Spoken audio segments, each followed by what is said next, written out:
Hi hello ನಮಸ್ತೆ friends, ಸ್ಕಂದ ಕ್ರಿಯೇಟರ್ಸ್ಗೆ ಸ್ವಾಗತ. ಎಲ್ಲರೂ ಹೇಗಿದ್ದೀರಾ? ನಾನು ಆಲ್ರೆಡಿ ಒಂದು ವಿಡಿಯೋನ ಅಪ್ಲೋಡ್ ಮಾಡಿದ್ದೆ. ಅದನ್ನು ಯಾರು ನೋಡಿಲ್ಲ ಅಂದರೆ ಸ್ವರ್ಗದಂಥ ನಿಸರ್ಗ, ಈ ವಿಡಿಯೋನ ಯಾರು ನೋಡಿಲ್ಲ ಅಂದರೆ ಖಂಡಿತ ನೋಡ್ಕೊಂಡು ಬನ್ನಿ.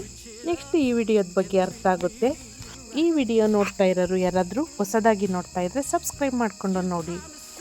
ಅಕ್ಕನ ಮನೆ ಹಬ್ಬ, ಬಂಡಿ ಹಬ್ಬದ ವಿಡಿಯೋ ಬ್ಲಾಗ್ನ ನಾನು ಮಾಡ್ತಾಯಿದ್ದೆ.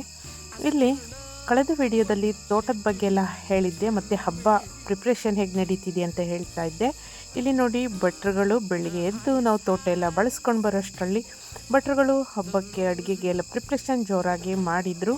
ಬೆಳಿಗ್ಗೆನೇ ಬಿರಿಯಾನಿ ರೆಡಿ ಇತ್ತು. ತಿಂಡಿಗೆ ಬಿರಿಯಾನಿಯನ್ನು ತಿಂತಾಯಿದ್ದೀವಿ. ಮತ್ತು ನೆಂಟರೆಲ್ಲ ಬರೋದು 12 ಗಂಟೆಗೆ, ಮತ್ತು ಅದರ ನಂತರ ನೆಂಟರು ಬರೋದು ಅದರಿಂದ. ಮತ್ತು ಇಲ್ಲಿ ನೋಡಿ, ನಾವು ಒಬ್ಬೊಬ್ಬರಾಗಿ ರೆಡಿ ಆದಂಗೆ ಬಂದು ಇಲ್ಲಿ ತಿಂಡಿನ ತಿಂತಾಯಿದ್ದೋ. ಭಟ್ರು ಇಲ್ಲಿ ಪ್ರಿಪ್ರೇಷನ್ ಮಾಡಿದರು. ಇಲ್ಲಿ ಅಕ್ಕ ಬಾವ ಫೋಟೋಶೂಟ್ ಮಾಡಿಸ್ಕೋತಾ ಇದ್ದಾರೆ. ಯಾಕೆ ಅಂತ ಹೇಳ್ತೀರಾ? ಅದು ಮತ್ತೆ ಹೇಳ್ತೀನಿ. ಇಲ್ಲಿ ಎರಡು ಸಂಭ್ರಮ ಇತ್ತು. ನಮ್ಮ ಹಬ್ಬದ ಜೊತೆಗೆ ಅವರ ಆ್ಯನಿವರ್ಸರಿನೂ ಕೂಡ ಇತ್ತು. ಅದಕ್ಕೋಸ್ಕರ ನೋಡಿ, ಎಲ್ಲರ ಕೈಲೂ ನಮ್ಮ ಮಕ್ಕಳು ವಿಶ್ ಮಾಡಿಸ್ತಾ ಇದ್ದಾರೆ. ನಮ್ಮ ಅಕ್ಕನ ಅತ್ತೆ ತಂಗಿ, ಮನೆಗೆ ಬಂದಂಥ ರಿಲೇಟಿವ್ಸು, ಬೆಳಗ್ಗೆನೇ ಯಾರ್ಯಾರು ಇದ್ರು ರಿಲೇಟಿವ್ಸು ಎಲ್ಲರ ಕೈಲೂ ಅಕ್ಕ ಭಾವನಿಗೆ ಆ್ಯನಿವರ್ಸರಿ ವಿಶ್ನ ಮಾಡಿಸ್ತಾ ಇದ್ದಾರೆ. ಮತ್ತು ಎಲ್ಲರೂ ಒಬ್ಬೊಬ್ಬರಾಗಿ ಎದ್ದು ಫ್ರೆಶ್ ಅಪ್ ಆಗಿ ರೆಡಿ ಆಗ್ತಾಯಿದ್ದಾರೆ ಹಬ್ಬಕ್ಕೆ.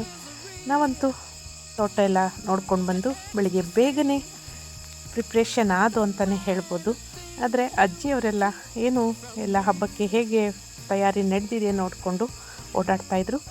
ಸ್ಪೆಷಲ್ಲಾಗಿ ಕೇಕನ್ನು ಆರ್ಡ್ರ್ ಮಾಡಿ ತರಿಸಾಯಿತು. ಡ್ರೈ ಫ್ರೂಟ್ಸ್ ಕೇಕ್ ಇದು. ತುಂಬ ಚೆನ್ನಾಗಿತ್ತು ಕೇಕು. ಅಕ್ಕ ಬಾವ ಆ್ಯನಿವರ್ಸರಿ ಎಲ್ಲರೂ ಖುಷಿಯಿಂದ ಆಚರಿಸ್ತೋ. ನಮಗೆ ಇವತ್ತು ಡಬಲ್ ಖುಷಿ ಅಂತಲೇ ಹೇಳ್ಬೋದು. ಈ ಆ್ಯನಿವರ್ಸರಿ ಒಂದು ಸ್ಪೆಷಲ್ ಅಂತಲೇ ಹೇಳ್ಬೋದು. Best anniversary. ಅಕ್ಕ ಬಾವನಿಗೆ 16ನೇ ವರ್ಷದ ಆ್ಯನಿವರ್ಸರಿ ಇದು. 2ನೇ ಅಕ್ಕ ಬಾವ ಇವರು. ಮೊದಲನೇ ಅಕ್ಕನ ಮನೆ ಹಬ್ಬ ಇತ್ತು, ಬಂಡಿ ಹಬ್ಬ. ಅಲ್ಲಿಗೆ ಎಲ್ಲರೂ ಸೇರ್ಕೊಂಡಿದ್ದೋ. ನೋಡಿ, ಕುಟುಂಬದವರೆಲ್ಲ ಹೀಗೆ ಒಟ್ಟಾಗಿ ಸೇರೋದೇ ಅಪರೂಪ. ಅದರಲ್ಲೂ ಹಬ್ಬದ ದಿನವೇ ಆ್ಯನಿವರ್ಸರಿ ಸಿಕ್ಕಿದ್ದಂತೂ ತುಂಬ ಖುಷಿಯಾಯಿತು. ಎಲ್ರಿಗೂ ಕೂಡ ಸಂಭ್ರಮ ಸಡಗರ ಡಬಲ್ ಆಯಿತು. ಸುಮಾರು 500-600 ಜನಕ್ಕೆ ಅಕ್ಕ ಹಬ್ಬಕ್ಕೆ ಪ್ರಿಪ್ರೇಷನ್ ಮಾಡಿದರು. ಮತ್ತು ಜನ ಎಲ್ಲ ಬರೋದು ಸ್ವಲ್ಪ ಲೇಟಲ್ಲ. ಬೆಳಗ್ಗೆನೇ ಎದ್ದು ಈ ರೀತಿ ಮಾವನ ಮಕ್ಕಳು, ನಮ್ಮ ಚಿಕ್ಕಪ್ಪಂದರು, ದೊಡ್ಡಪ್ಪಂದರು, ಚಿಕ್ಕಪ್ಪನ ಮಕ್ಕಳು, ದೊಡ್ಡಪ್ಪನ ಮಕ್ಕಳು ಎಲ್ಲ ತುಂಬ ಜನ ಸೇರಿದ್ದು. ಆ್ಯನಿವರ್ಸರಿಗೆ ಒಂದು ನಮಗೆ ಒಳ್ಳೆ ಮೆರುಗು ಸಿಕ್ಕಂಗೆ, ಮತ್ತು ಎಲ್ಲರ ಹಿರಿಯರ ಆಶೀರ್ವಾದನೂ ಕೂಡ ಸಿಕ್ಕಂಗಾಯಿತು. ಇಲ್ಲಿ ಹಬ್ಬ ನಡೀತಿದೆಯಾ, ಮದುವೆ ನಡೀತಿದೆಯಾ, ಅಥವಾ ಇನ್ನೇನಾದರೂ ಸ್ಪೆಷಲಾಗಿ ಏನು ಸಂಭ್ರಮ ಅಂತಲೇ ಅರ್ಥ ಆಗ್ತಿರಲಿಲ್ಲ ಕೆಲವರಿಗೆ, ಬಂದವರಿಗೆ ಆ ರೀತಿ ಕನ್ಫ್ಯೂಸ್ ಆಗಿಬಿಟ್ಟು. ಹೌದು, ಕೆಲವೊಂದು ನನ್ನ ಫ್ರೆಂಡ್ಸು ಕೂಡ ಬಂದಿದ್ದರು, ಚೈಲ್ಡ್ಹುಡ್ ಫ್ರೆಂಡ್ಸ್ ಎಲ್ಲ ಬಂದಿದ್ದರು. ತುಂಬ ಖುಷಿಯಾಗಿತ್ತು. ಮತ್ತು ಇಲ್ಲಿ ವೆಜ್ ಊಟದವ್ರಿಗೆ ಮನೆ ಒಳಗಡೆ ಅಡುಗೆನ ಪ್ರಿಪೇರ್ ಮಾಡ್ತಾಯಿದ್ರು. ಬಿಸಿಬೇಳೆಬಾತು, ಬೇಳೆ ನುಗ್ಗೆಕಾಯಿ ಸಾಂಬಾರು, ಸ್ವೀಟು, ತುಂಬ ವೆರೈಟಿ ವೆಜ್ ಐಟಮ್ ಅವ್ರಿಗೂ ಇತ್ತು. ಅದಕ್ಕೆ ಅವರಿಗೆ ಹೊರಗಡೆ ಅಂದರೆ ನಾನ್ ವೆಜ್ ಜೊತೆ ವೆಜ್ ಐಟಮ್ ಮಾಡಿದ್ರೆ ಅವ್ರಿಗೆ ತಿನ್ನೋಕ್ಕೆ ಇಷ್ಟಪಡಲ್ಲ ಅಂತ ಅಡುಗೆ ಮನೇಲೇ ಒಂದು 20 ಸೀಟು 30 ಸೀಟಿಗೆಲ್ಲ ಬೇರೆ ಅಡುಗೆ ಪ್ರಿಪೇರ್ ಮಾಡ್ತಾಯಿದ್ರು ವೆಜ್ ಊಟನ. ಮತ್ತು ನಾನ್ ವೆಜ್ ಊಟಕ್ಕೆ ಏನೇನು ಪ್ರಿಪ್ರೇಷನ್ ಆಯ್ತೈತೆ ಹೊರಗಡೆ ನೋಡೋಣ ಬನ್ನಿ. ನೋಡಿ, ರಾಗಿ ಮುದ್ದೆ, ಎಷ್ಟೊಂದು ರಾಗಿ ಮುದ್ದೆನ ಪ್ರಿಪೇರ್ ಮಾಡ್ತಾವ್ರೆ. ಹೌದು, ಒಂದು 600-700 ಮೆಂಬರ್ಸ್ಗೆ ರಾಗಿ ಮುದ್ದೆ ಆಗಬೇಕಲ್ಲ. ಮತ್ತು ಗೀ ರೈಸ್ ಇತ್ತು, ಮಟನ್ ಇತ್ತು, mutton sambar, chicken gravy, ghee rice, fish ಕಬಾಬ್ ಇತ್ತು, ಪೋರ್ಕ್ ಇತ್ತು, ಜೀರಾ ಜ್ಯೂಸ್ ಇತ್ತು, ಮತ್ತು ತುಂಬ ವೆರೈಟಿ ಇತ್ತು. ನೋಡೋಣ ಮತ್ತು ಮುಂದೆ ವೆರೈಟಿಗಳನ್ನ ಹಾಗೆ ಊಟಕ್ಕೆ ಬಡಿಸುವಾಗ. ನೋಡಿ, ಇದು ಪೋರ್ಕು ಸ್ಪೆಷಲ್ಲಾಗಿ. ನೋಡಿ, ಇಲ್ಲಿ ಫಿಶ್ ಕಬಾಬು ಸ್ಪೆಷಲಾಗಿ ಇವರು ಹಾಸನಿಂದ ಅಡುಗೆಯವ್ರನ್ನ ಕರೆಸಿದ್ದು. ಇವರು ತುಂಬ ಚೆನ್ನಾಗಿ ಅಡುಗೆ ಮಾಡ್ತಾರೆ. ಸುಮಾರು 5,000 ಜನಕ್ಕೂ ಅಡುಗೆ ಮಾಡಿ ಅನುಭವ ಇರೋರು, ಮತ್ತು ತುಂಬ ರುಚಿಯಾಗಿ ಶುಚಿಯಾಗಿ ಅಡುಗೆ ಮಾಡೋರು. ಮೇಯ್ನು ಇಲ್ಲಿ ತುಂಬ ನಾವು ಪ್ರಿಪ್ರೇಷನ್ ಕೊಟ್ಟಿದ್ದು ಶುಚಿಯಾಗಿ, ನೀಟಾಗಿ, ರುಚಿಯಾಗಿ, ಯಾವುದೇ ಟೇಸ್ಟಿಂಗ್ ಪೌಡ್ರು ಅಥವಾ ಇನ್ನೊಂದನ್ನು ಬಳಸದ ಹಾಗೆ ಅಡುಗೆ ಮಾಡಿಕೊಡಿ ಅಂತ. ಹೌದು, ಇವರು ಅಷ್ಟೇ ಚೆನ್ನಾಗಿ ಅಡುಗೆಗಳನ್ನ ಮಾಡಿಕೊಟ್ರು. ತುಂಬ ಖುಷಿಯಾಯಿತು. ತುಂಬ ಕಡೆ ಇವರು ಫೇಮಸ್ ಅಂತಲೇ ಹೇಳ್ಬೋದು, ಹಾಸನ್ನವರು ಇವರು ಅಡುಗೆಗೆ.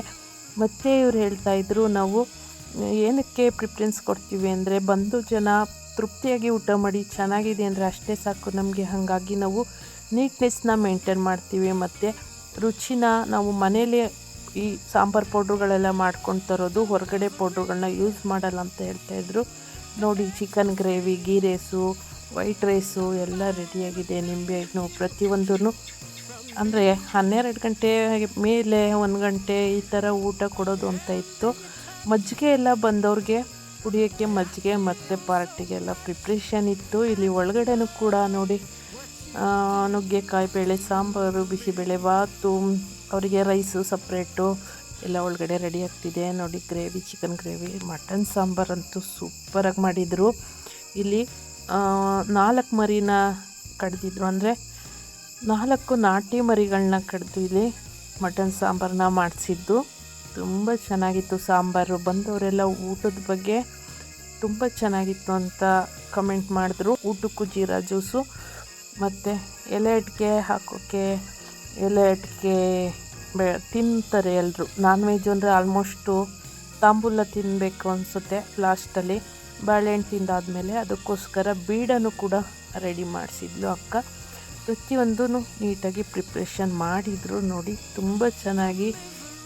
ಹೊರಗಡೆ ಹೋಗಿ ನೋಡೋಣ ತಾಳು ಅಡುಗೆ ಯಾವ ರೀತಿ ಮಾಡ್ತಾವ್ರೆ ಅಂತ ಅನ್ನುವಾಗಲೇ ಇನ್ನೂ ಒಂದಷ್ಟು ದೂರದಿಂದನೇ ತುಂಬ ಒಳ್ಳೆ ಪರಿಮಳ ಬರ್ತಾಯಿತ್ತು. ಅಡುಗೆದು ಊಟದ್ದು ಪರಿಮಳ ತುಂಬ ಚೆನ್ನಾಗಿ ಬರ್ತಾಯಿತ್ತು. ನಮ್ಗೆ ಇನ್ನೊಂದು ವಿಶೇಷ ಏನಂದರೆ, ಇಂಥ ಸಂದರ್ಭಗಳಲ್ಲಿ ನಾವು ತುಂಬ ದಿನದಿಂದ ಒಬ್ರಿಗೊಬ್ರು ಭೇಟಿ ಆಗದೇ ಇರುವಂತಹ ರಿಲೇಟಿವ್ಸ್ ಆಗಲಿ, ಫ್ರೆಂಡ್ಸ್ ಆಗಲಿ ಒಂದು ಕಡೆ ಸಿಗ್ತಾರೆ. ಅದಂತೂ ಮೆಮೊರಿಬಲ್ ಅಂತಲೇ ಹೇಳ್ಬೋದು.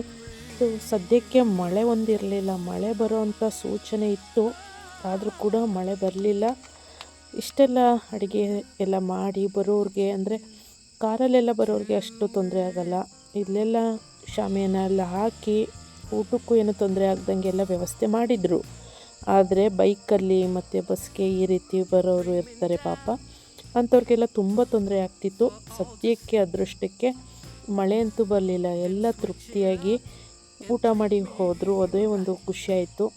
ಕೊನೆಯಲ್ಲಿ ಎಲ್ಲರೂ ಊಟ ಮಾಡಿ ಸುಮಾರು 10-11 ಗಂಟೆ ರಾತ್ರಿವರೆಗೂ ಕೆಲವರು ಬೇರೆ ಬೇರೆ ಕಡೆ ಸಂಡೇ ಫಂಕ್ಷನ್ಸ್ ಎಲ್ಲ ಜಾಸ್ತಿ ಇತ್ತು ಅಂದ್ಬಿಟ್ಟು ಬೇರೆ ಕಡೆ ಹೋದವರೆಲ್ಲ ತುಂಬ ಲೇಟಾಗೂ ಕೂಡ ಬಂದರು. ಹಬ್ಬ ಅಂದರೆ ಹಾಗೆಯೇ, ಮದುವೆ ಅಂದರೆ ಒಂದಷ್ಟು ಟೈಮಿಂಗು ಒಂದು 3:30-4 ಗಂಟೆಗೆಲ್ಲ ಎಲ್ಲ ಮುಗ್ದೋಗಿ ಚೌಟ್ರಿಯಿಂದ ಎಲ್ಲ ಅವ್ರವ್ರ ಮನೆಗೆ ಹೋಗ್ತಾರೆ. ಆದರೆ ಹಳ್ಳಿಗಳ ಕಡೆ ಹಬ್ಬ ಮಾಡಿದ್ರೆ ಸಿಟಿಲೆಲ್ಲನೂ ಕೂಡ ಲಿಮಿಟೇ ಇರ್ಬೋದು, ಆದರೆ ಹಳ್ಳೀಲಿ ಆ ಥರ ಇಲ್ಲ. ಹಳ್ಳೀಲಿ 3 ದಿನ ಗಂಟ ಹಬ್ಬ ನಡೆಯುತ್ತೆ. ಅಂದರೆ ಸಂಡೇ ಬರೋಕ್ಕೆ ಆಗ್ದೇ ಇರೋರು ಸೋಮವಾರ ಬರ್ತಾರೆ. ಕೆಲವರು ಸೋಮವಾರನೂ ನಾನ್ ವೆಜ್ ತಿನ್ನೋರು ಇರ್ತಾರೆ, ಅಥವಾ ವೆಜ್ ಊಟಕ್ಕಾದರೂ ಕರೆದಿದ್ದಾರೆ ಬೇಜಾರು ಮಾಡಬಾರ್ದು ಅಂತ ಬಂದೇ ಬರ್ತಾರೆ. ಇಂಥ ಸಂದರ್ಭಗಳಲ್ಲಿ ಮಾತ್ರ ಎಲ್ಲರೂ ಒಂದು ಕಡೆ ಸೇರೋಕ್ಕೆ ಸಾಧ್ಯ. ಪ್ರತಿದಿನ ಏನಕ್ಕಾದರೂ ಬನ್ನಿ ಅಂದರೆ ಯಾರೂ ಬರಲ್ಲ. ಈ ರೀತಿ ಹಬ್ಬ ಹರಿದಿನಗಳು, ಫಂಕ್ಷನ್ಗಳು, ಮದುವೆ ಸಮಾರಂಭಗಳು ಈ ರೀತಿ ಇದ್ದಾಗ ಖಂಡಿತ ಹೀಗೆ ಎಲ್ಲ ಬಂದಾಗ ತುಂಬ ಖುಷಿಯಾಗುತ್ತೆ. ಮತ್ತು ಇದೊಂದು ಮೆಮೊರಿಬಲ್ ವಿಡಿಯೋ ಅಂತಲೇ ಹೇಳ್ಬೋದು. ನಮಗೆ ಈ ಹಬ್ಬದ ಎಲ್ಲ ಬ್ಲಾಗು ನೋಡುವಾಗ ತುಂಬ ಖುಷಿಯಾಗುತ್ತೆ. ಇದನ್ನು 10 ವರ್ಷ ಬಿಟ್ಟು ಕೂಡ ನಾವು ನೋಡುವಾಗ ಹೌದಾ ಈ ರೀತಿ ಇತ್ತಾ ಅನಿಸುತ್ತೆ ನಮಗೆ.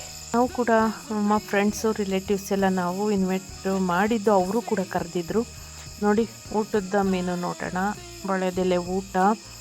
ನಾವು ನಮ್ಮ ಕೊನೆಯಲ್ಲಿ ಊಟ ಮಾಡಿದ್ದು ಅಂದರೆ ಎಲ್ಲರೂ ಅಂದರೆ ಊಟ ಮಾಡಬೇಕು ಅಂತಲೇ ಅನಿಸ್ಲಿಲ್ಲ. ಯಾಕಂದರೆ ಬೆಳಿಗ್ಗೆ ತಿಂದಿದ್ದು ಬಿರಿಯಾನಿ ಮತ್ತು ಕೇಕು, ಚಿಪ್ಸು ಅದು ಇದು ತಿಂದು ಹೊಟ್ಟೆ ಎಲ್ಲ ತುಂಬಿತ್ತು. ನಾವು ಊಟ ಮಾಡಿದ್ದೆ 4 ಗಂಟೆಗೆ. ಮತ್ತು ಫ್ರೆಂಡ್ಸ್ ಎಲ್ಲ ಬಿಡಲಿಲ್ಲ, ಜೊತೇಲಿ ಊಟ ಮಾಡುವ ಅಂತ ಕರ್ಕೊಂಡು ಹೋದರು. ನೋಡಿ ಒಂದೊಂದಾಗಿ ಐಟಮ್ ಆಗ್ತಾಯಿದ್ದಾರೆ. ನಾವು ರಾಗಿ ಮುದ್ದೆ, ಕಬಾಬು, ಈರುಳ್ಳಿ, ನಿಂಬೆಹಣ್ಣು, ಸೌತೆಕಾಯಿ ಮತ್ತು mutton sambar, chicken gravy, pork ಮತ್ತು ಗೀ ರೈಸು, ಹೀಗೆ ಒಂದೊಂದಾಗಿ ಐಟಮ್ಗಳನ್ನ ಬಡಿಸ್ತಿದ್ರು. ಯಾವುದು ತಿನ್ನೋದು ಯಾವುದು ಬಿಡೋದು ಅನ್ನಂಗೆ ಆಗಿತ್ತು. ಯಾಕಂದರೆ ತುಂಬ ಲೇಟ್ ಆದಮೇಲೆ ಊಟ ಸೇರೋದು ಕಡಿಮೆ. ಆದರೆ ಎಲ್ಲನೂ ಟೇಸ್ಟ್ ನೋಡಬೇಕು. ಯಾಕಂದರೆ ಮತ್ತು ಇಷ್ಟೊಂದೆಲ್ಲ ಮಾಡಿಸಿ ಅಡುಗೆಗಳನ್ನ ಯಾವುದೂ ತಿಂದಿಲ್ಲ, ಟೇಸ್ಟ್ ನೋಡಲಿಲ್ಲ ಅಂದರೆ ನಮಗೂ ಬೇಜಾರು, ಅಕ್ಕ ಬಾವಂಗೂ ಬೇಜಾರಾಗುತ್ತೆ. ಅದಕ್ಕೋಸ್ಕರ ಎಲ್ಲದೂ ಸ್ವಲ್ಪ ಹಾಕಿಸ್ಕೊಂಡು ಟೇಸ್ಟ್ ಹೇಗಿತ್ತು ಅಂತ ನೋಡ್ದು. ತುಂಬ ಚೆನ್ನಾಗಿತ್ತು ಊಟ ಎಲ್ಲ. ಬಂದವರು ಕೂಡ ತುಂಬ ಖುಷಿಪಟ್ಟರು, ಇಷ್ಟು ಒಳ್ಳೆ ಅಡುಗೆ ಮಾಡಿಸಿದ್ದೀರಾ ಅಂತ. ಈ ವಿಡಿಯೋ ಹಂಚ್ಕೊಂಡಿರೋ ಉದ್ದೇಶ ಕೇವಲ ಹಬ್ಬ ಸಂಭ್ರಮ ಮಾತ್ರ ಅಲ್ಲ, ಇಲ್ಲಿ ಸಂಬಂಧಗಳ ಸಮಾಗಮ, ಸ್ನೇಹದ ಸಮಾಗಮ ನಡೀತು. ಮತ್ತು ಇಂದಿನ ಕಾಲದಲ್ಲಿ ಈ ಥರ ಒಟ್ಟು ಕುಟುಂಬ, ಒಟ್ಟು ಒಟ್ಟಾಗಿ ಸೇರಿ ಎಲ್ಲರೂ ಊಟ ಮಾಡೋದು, ಸಹಭೋಜನ, ಸಹ ಕುಟುಂಬ ಎಲ್ಲ ಮರೆಯಾಗುತ್ತಾ ಬರ್ತಿದೆ. ಇದನ್ನು ನೋಡಿದವರು ಕೆಲವರು ಹೌದು ನಾವು ಕೂಡ ಹೀಗೆ ಇದ್ವಲ್ಲ ಅಥವಾ ಮುಂದೆ ಇರ್ಬೋದಲ್ಲ ಅಂತ ಕೆಲವರಿಗೆ ಭಾವನೆ ಬರ್ಬೋದು. ನಮ್ಮ ಮನೆಯಲ್ಲಿ ಈ ರೀತಿ ಯಾವುದೇ ಫಂಕ್ಷನ್ ಮಾಡಿದ್ರು ಒಟ್ಟಾಗಿ ಕೂಡಿ ಎಲ್ಲರೂ ಹೀಗೆ ಸಂಭ್ರಮ ಪಡ್ತೀವಿ. ಮತ್ತು ಅದಕ್ಕೋಸ್ಕರ ನನಗೆ ಈ ವಿಡಿಯೋನ ಹಂಚ್ಕೋಬೇಕಾದ್ರೆ ಖುಷಿ ಮತ್ತು ಹೆಮ್ಮೆ ಎರಡೂ ಆಗುತ್ತೆ ಅಂತ ಹೇಳ್ತೀನಿ. ಹಂಚ್ಕೊಂಡಿರೋ ವಿಡಿಯೋದಲ್ಲಿ ಏನಾದರೂ ನಾನು ತಪ್ಪು ಹೇಳಿದರೆ ಅಥವಾ ಏನಾದರೂ ಇದೆ ಕಮೆಂಟ್ ಮಾಡಿ ತಿಳಿಸಿ. ಹೊಸದಾಗಿ ವಿಡಿಯೋಸ್ನ ನೋಡ್ತಾ ಇರೋರು ಸಬ್ಸ್ಕ್ರೈಬ್ ಮಾಡಿಕೊಂಡು ನೋಡಿ, ಹೆಚ್ಚು ಕಡೆ ಶೇರ್ ಮಾಡಿ ವಿಡಿಯೋನ, ಹಾಗೂ ಲೈಕು ಮತ್ತು ಹೈಪು ಮಾಡೋದನ್ನ ಮರಿಬೇಡಿ. ಜಾಹೀರಾತು ಬಂದರೆ ಸ್ಕಿಪ್ ಮಾಡಬೇಡಿ. ಎಲ್ಲರಿಗೂ ಥ್ಯಾಂಕ್ ಯು, ಧನ್ಯವಾದಗಳು. ಎಲ್ರಿಗೂ ಶುಭವಾಗಲಿ ಫ್ರೆಂಡ್ಸ್.